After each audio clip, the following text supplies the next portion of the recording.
Mwiriwe. Umeze neza? Nyamuneka twumvikane. Nubwo mbona hirya inyuma abantu bafunze inguni, reba umukobwa mwegeranye niba ari mwiza umubwire uti Yesu umwami, niba ari mubi umubwire uti Satani arabeshya, girava vuba.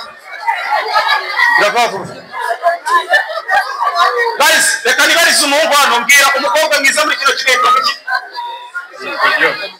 Yitwa? Joy. Joy ariye. Abakobwa beza bakunze kuba ari abaswa. Ariye.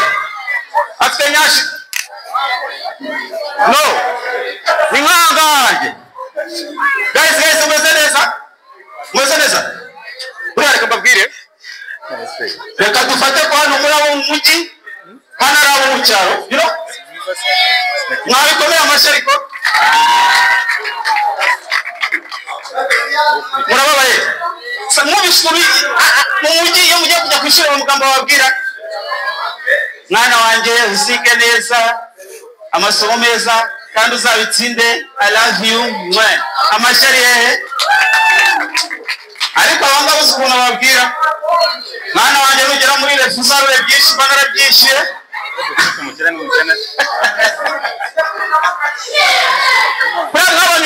Abanye kuntu gusakuza kera. Muzi bisakuzo?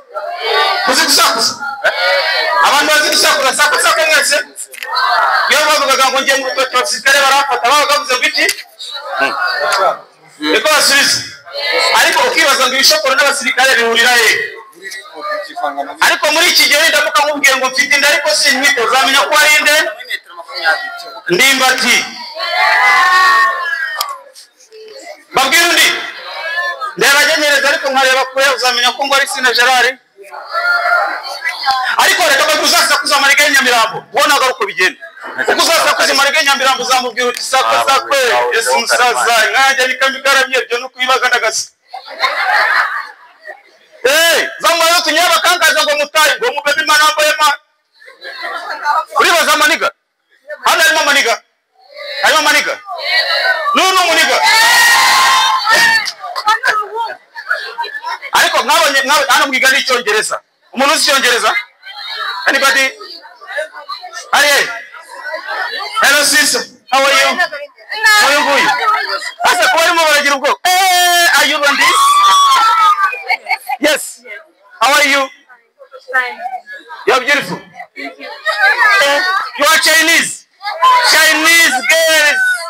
Haguruka turebe. Mwamara mashi guys. Ariko uko byagenda koza icyongereza. Sibyo? Reka tubitestinge. Sibyo? Gupfuna mu cyongereza.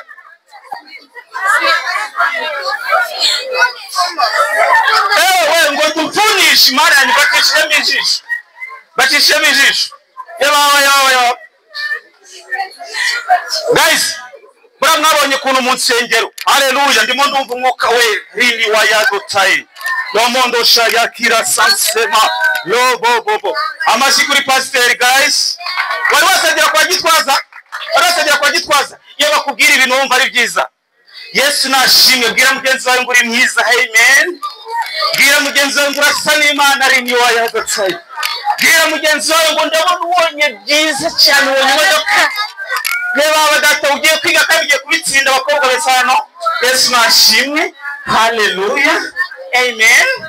Aho ni kwa Gitwaza ariko uzasengere epfiri iwacu mavuge yabitekeri.